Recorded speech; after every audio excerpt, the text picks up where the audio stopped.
Hi hello beautiful souls. இது நம்ம எப்பயுமே மனநல பாதிக்கப்பட்டவங்களுக்கு மாதம் மாதம் கொடுக்குற உணவு தானம் செய்கிற ஒரு விஷயந்தான். இதில் நீங்கள் பங்கேற்கணும் ஆசைப்பட்டீங்க, உங்களோட பிறந்த நாள், உங்களுடைய திருமண நாள், உங்களுடைய குழந்தைகளோட பிறந்த நாள், இதுக்கெல்லாம் நீங்கள் யாருக்காவது உணவு கொடுக்கணும்னு நினச்சிங்க அப்படின்னாலோ, அல்லது உங்களுடைய மூதாதையர்களோட நினைவு நாளுக்கு உணவு கொடுக்கணும்னு நினச்சிங்கன்னா கண்டிப்பாக இதில் ஒரு வேளை, இரு வேளை, 3 வேளை, எந்த வேலை வேணாலும் நீங்கள் கொடுக்கலாங்க. நீங்கள் கொடுக்குற ஒவ்வொரு ரூபாயும் தாங்க இவங்க வயிற்று பசியை போக்கும். அதனால் எனக்கு மனசு இருக்குங்க, ஆனால் செய்கிறதுக்கு என்னால் முடியலைங்க, எடுத்துக்கூட்டி பண்ணுறதுக்கு முடியலன்னா நாங்கள் செய்ய தயாராக இருக்கோம்.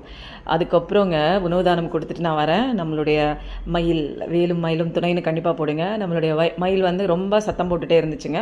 என்னடா சத்தம் போடுதுன்னு பார்த்தா கீழ் வீட்டுக்காரங்க இல்லை, அவங்க தான் அரிசி போடுவாங்க. அவங்க இல்லைன்னா தான் ரொம்ப சத்தம் ஜாஸ்தியாக இருக்கும் என்னை கூப்பிட்றதுக்காக.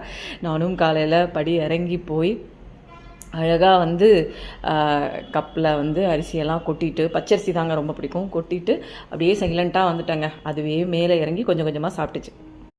Hi hello beautiful souls. இது நம்ம எப்பயுமே மனநல பாதிக்கப்பட்டவங்களுக்கு மாதம் மாதம் கொடுக்குற உணவு தானம் செய்கிற ஒரு விஷயந்தான். இதில் நீங்கள் பங்கேற்கணும் ஆசைப்பட்டீங்க, உங்களோட பிறந்த நாள், உங்களுடைய திருமண நாள், உங்களுடைய குழந்தைகளோட பிறந்த நாள், இதுக்கெல்லாம் நீங்கள் யாருக்காவது உணவு கொடுக்கணும்னு நினச்சிங்க அப்படின்னாலோ, அல்லது உங்களுடைய மூதாதையர்களோட நினைவு நாளுக்கு உணவு கொடுக்கணும்னு நினச்சிங்கன்னா கண்டிப்பாக இதில் ஒரு வேளை, இரு வேளை, 3 வேளை, எந்த வேலை வேணாலும் நீங்கள் கொடுக்கலாங்க. நீங்கள் கொடுக்குற ஒவ்வொரு ரூபாயும் தாங்க இவங்க வயிற்று பசியை போக்கும்.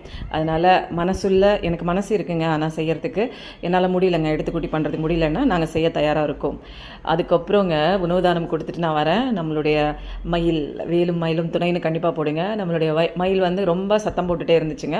என்னடா சத்தம் போடுதுன்னு பார்த்தா கீழ் வீட்டுக்காரங்க இல்லை, அவங்க தான் அரிசி போடுவாங்க. அவங்க இல்லைன்னா தான் ரொம்ப சத்தம் ஜாஸ்தியாக இருக்கும் என்னை கூப்பிட்றதுக்காக. நானும் காலையில் படி இறங்கி போய் அழகாக கப்பில் அரிசியெல்லாம் கொட்டிட்டு, பச்சரிசி தாங்க ரொம்ப பிடிக்கும், கொட்டிட்டு அப்படியே சைலண்ட்டாக வந்துட்டேங்க. அதுவே மேலே இறங்கி கொஞ்சம் கொஞ்சமாக சாப்பிட்டுச்சு.